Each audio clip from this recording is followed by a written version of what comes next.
Thank you so much for having me here today. My name is Ashley Oliphant, also known in the industry as Diamond.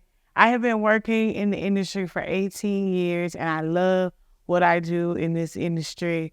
Today, I'm going to share with you a few important things that I've learned along the way and why it's essential to build the right team in the music industry. Today, I want to talk about why it is important to educate yourself on the music business. What are two forms of education that I recommend? First off, I recommend you get basic knowledge of the entertainment industry. There are tons of books, tons of resources that are out there, from YouTube to books to podcasts to different things that you can really delve into that will help educate you on the music business. A few books that I would recommend is the All You Need to Know About the Music Business by Donald S. Passman, and then Music, Money, and Success by Jeffrey Barbick. And the last book is The Plain and Simple Guide to Music Publishing by Randall Wexner. Now, after you have read the books and you studied, you want to study because you don't want to build a team that you don't know what their roles and responsibilities are. Building a team is essential, but if you don't know the things that they're responsible for, then you're just building a team for nothing. You also want to delve into artist development. Artist development is the key thing for an artist to succeed and grow within this industry. You want to identify your identity as an artist. You want to figure out what is your brand, what is your pitching, what is going to set you apart as an artist. You also want to use artist development to help you learn how to get in the studio, how to do songwriting, how to do song structure. You want to be able to know how to arrange your song and put things together that will help you to become a better performer and a better studio artist. You also want to learn in artist development how to perform on the stage. Artist development is that place where you will learn how to jump on stage and really know how to capture your audience. How are you going to make the audience believe in what you're selling and what you are doing? And the last thing artist development does is to help you find your audience. Who are the people that will gravitate and listen to what you have to say? There are tons of ways to find your core audience, but you won't learn that unless you dive into artist development. The next thing that I want to talk about is you need to take time to focus and understand your need as an artist and the key team members that are needed at different stages in your career. So think about this. Before you hire a team, you must know where you are in your career. How many artists are in here? Okay. So do you know what stage of your career you are at? Because if you don't know the stage that you are in your career, then how do you know what team members are key for you at this point in your career? Now, you also need to assess your career goals. What are your future 5-year, 10-year, 20-year goals that you have that can get you to that next level?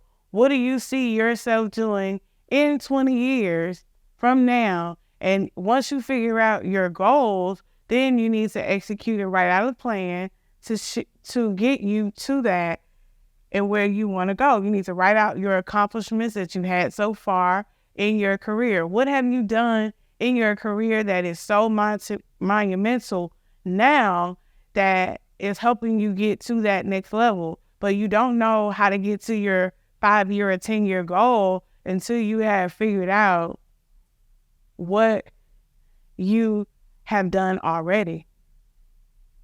After you've assessed your need, you can then develop a team, because you can't develop a team until you know where you are. Now, if you're at the beginning stages of your career, you might not need anybody but a marketing manager or a marketing director because you're at the beginning stages of your career.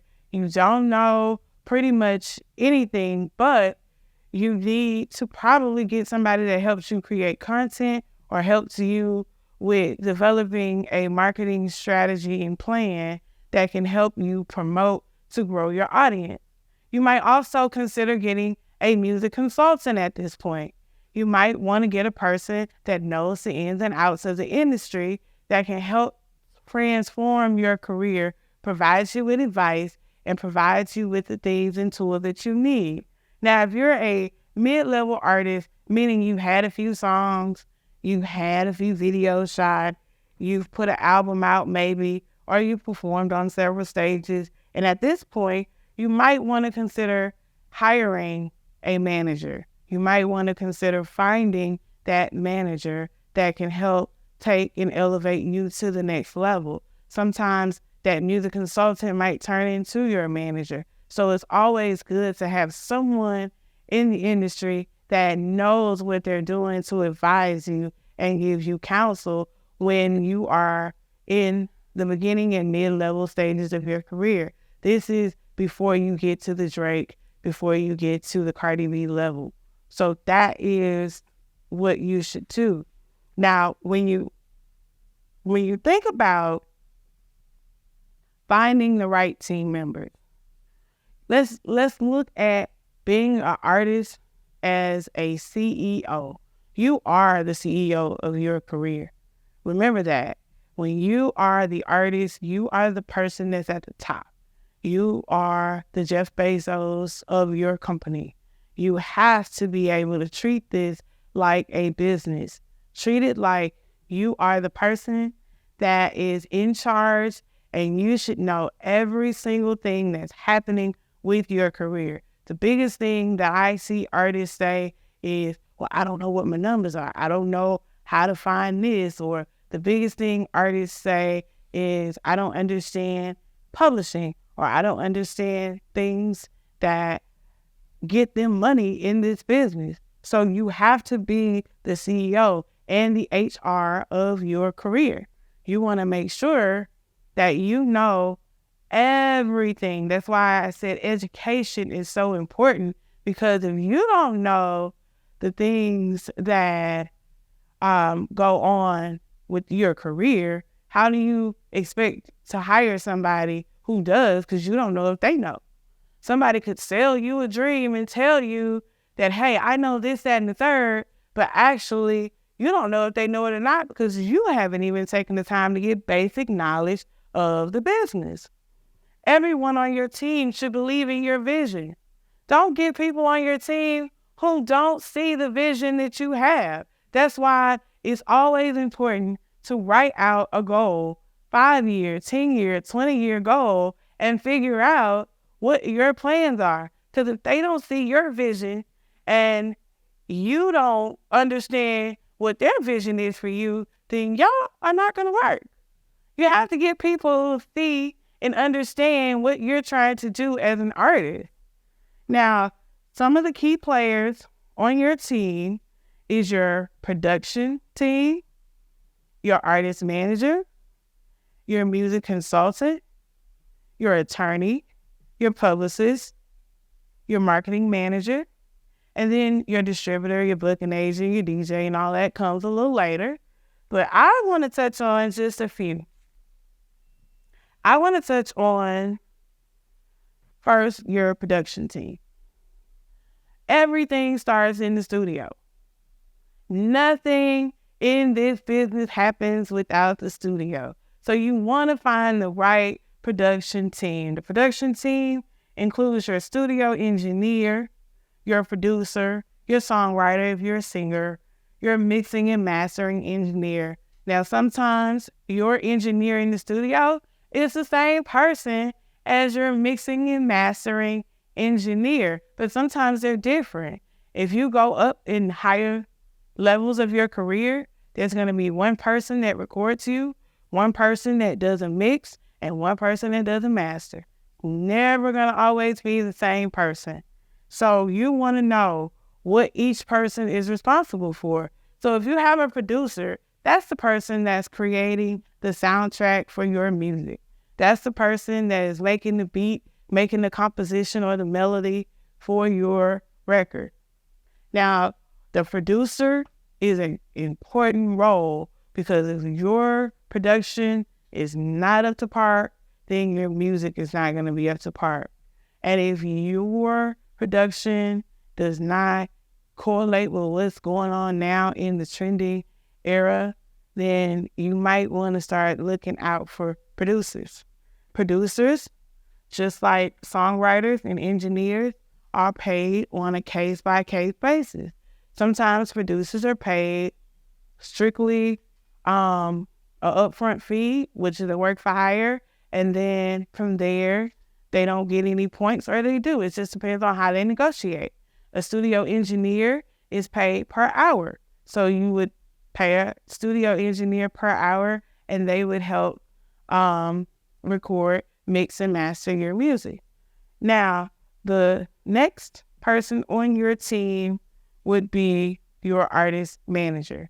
Now, remember, these are not in any particular order because it's based on where you are in your career, but I just want to tell you a little bit about what they do and what their roles are. So as an artist manager, most managers are paid up to 20%. Sometimes I've seen managers take 30%, and that's because if they're doing the business role, the road manager role, and the personal manager role, they probably would take up to 30%. But most typical managers get up to 20% of your overall income. A manager does not make money until you make money. Now, this new age way that managers are doing is they're charging you a monthly fee. Now, they're charging this monthly fee because they know they're not going to make any money off of you. And if a person is telling you that they want a monthly fee, that means they do not believe in your career. Because a manager should be getting commission. Most managers should be getting a commission. We are not attorneys. We are not people who are on a retainer or a monthly salary or hourly salary. Most managers are getting up to 20%. Now, your manager, your personal manager, is responsible for strategic planning. Your manager is supposed to help you plan out your career. Your manager is the person that is supposed to make sure that your visions are being executed. You also get career advice and a guidance from your manager. Your manager is that person that is going to advise you on your career. They're going to tell you, oh, I don't think that's a good idea. Now, if your manager is scared to tell you that your ideal is a bad ideal, then you probably don't need that manager. You do not need a manager that is going to say yes to everything you do. Because sometimes as an artist, you come up with big, bright ideas that do not make sense. So get you a manager that is not going to be kissing butt or whatever, okay? Now, your manager also is the overseer of your entire team. Your personal manager is the person that everybody on your team has to check into. They have to say, this is what's going on in this department, and this department. That's why I said, treat this like you are the CEO. You are the CEO, and your manager is the manager under your company. Just like Sam Walton is the CEO of Walmart, and then he has district managers and store managers and things like that. That's how you treat this. Your personal manager is that person that is the person that is overseeing your entire team. You want to make sure that that manager you have understands everyone's role. I'm not saying they have to be an expert at everyone's role, but what I am telling you is they have to understand what each person's role is in order to be able to oversee and assess what they're doing. Your manager is also handling your day-to-day operation. So your manager should know where you are at all times, especially if something comes up. If you have a show coming up and you went out and partied last night and your manager can't find you and you're supposed to be at the show in an hour, that's not a good look. So your manager should be the closest thing to you. That should be the person that can figure out how to fix any problem. And they can't fix a problem if they don't know where you are. So they should have contacts to your girlfriend, your boyfriend, whoever your team, whoever your spouse is, they should have contact to that. Whoever you stay with, they should have contact to that, because your manager is essentially your best friend at this point when it comes to this business. You also want to have a manager that understands how to negotiate contracts. Yes, you do have a lawyer, but your manager should also be able to have a grip knowledge of how to look at a contract, to know what to tell the lawyer to fight for and negotiate and help out and assist with that. And also, your manager acts on your behalf. When you are not available, your manager should be there to make decisions for you. So if you don't trust your manager, it's not going to work, because your manager has to be able to speak for you when you're not there. The next person that you need is a music consultant. Music consultant is similar to a manager, but they are not paid on a commission structure. Sometimes a music consultant is paid a flat rate, just depending on what it is. And sometimes they're paid on a retainer basis, meaning you can hire that person and use them anytime you need. They're there to just strictly give you advice, tell you what you should do, listen to your music, tell you how or what single should come out. That's it. They're just an advisor, but they're there to consult you and help you understand where you're going in your career. Now, a publicist, everybody eventually in their career is going to need a publicist. You want to get in the media, right? You want to get on the Breakfast Club. You want to get on Hot 97. You want to get to all of these places. Well, that's what a publicist is. A publicist is a person that takes what you have, takes your content, puts it into the media, and gives you media placement, brand building, media training, media relations. The publicist is a person that acts as the liaison between you and the media. That's all they do. A publicist is not a miracle worker. A publicist is not a person that can make you famous overnight. Because if you don't have anything for them to do PR for, then you really don't need a publicist. You need a publicist when you start making traction. When you have all the DJs in the club playing your music, you have all the people inquiring about you, then that's the time where you need to start getting a publicist. The most important person in 2024 on your team is probably your marketing manager, your marketing director, or your videographer. They're all one and the same. Nowadays, there's videographers who can do your marketing management and come up with your marketing plan, come up with your strategy, or you can get with people who strictly focuses on developing and devising a marketing plan that will help take you to the next level. That's the main thing in 2024, is to have someone who is focused on helping you create your graphics, your content, your videos, helping you with rolling out your single, and making sure that your single gets the right push and marketing that it deserves. Now, all of these people on your team are very important, but they can't do anything unless you have a manageable situation. So if you don't have any traction or any income coming in, you might not be ready for a team. You might just need to get your homeboy from down the street to be your assistant or your roadie that will go with you and just make sure you're straight at certain things. Because if you don't have income coming in on a steady basis, or you don't even have the basic knowledge on how to secure and get the income, then you might want to just focus on you and your friend building it out. Now, no, I'm not saying your friend needs to be your manager. No, you need to hire a professional to be your manager, to be your lawyer, to be your publicist, to be your consultant. You need professionals who do marketing. You need professionals that can help you take it to the next level. Now, the next thing that I really, really want to touch on is building, managing, and evaluating your team. Because it is so important to build your team. You have to find those people who truly, truly believe in what you're selling, what you're doing, what you're offering. You also want to treat your team as a business. I'm going to say this throughout the whole day. You want to make this as a business. You are the CEO of your team. And if you don't treat it like that, it will fall by the wayside. There's no way that you can have multi-million-dollar corporations out here surviving without a team. So you have to treat this like a business. You have to make sure that everyone on your team is doing what they're supposed to do. That goes back to education. If you don't know what each role is, how do you know if they're doing what they're supposed to do? Now, just because you hired a manager to oversee your team does not mean your manager can hire and fire your team.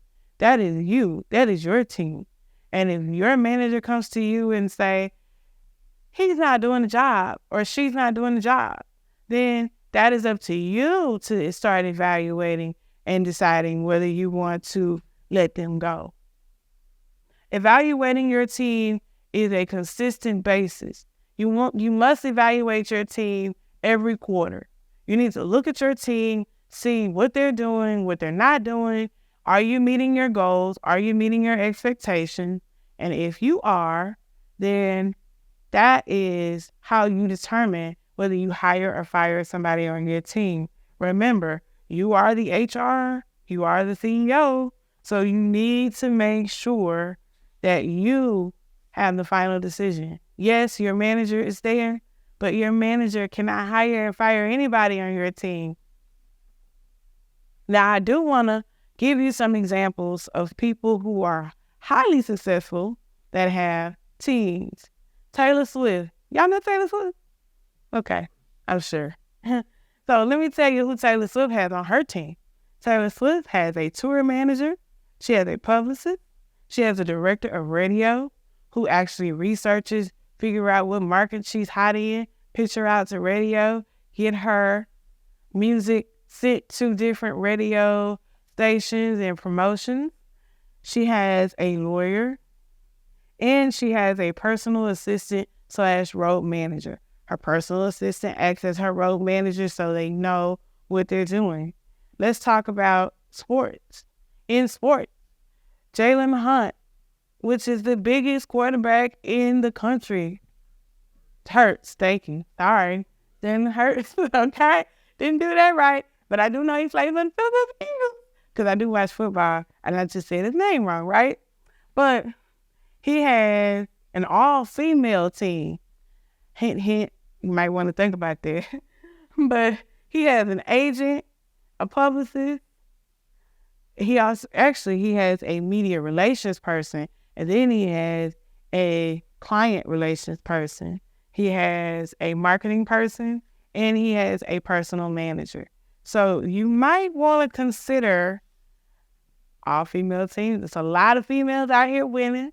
There's some guys out here, too, that are doing their thing as managers. So think about, in conclusion, I want you to think about this. I want you to think about, what does it look like for you to have the perfect team?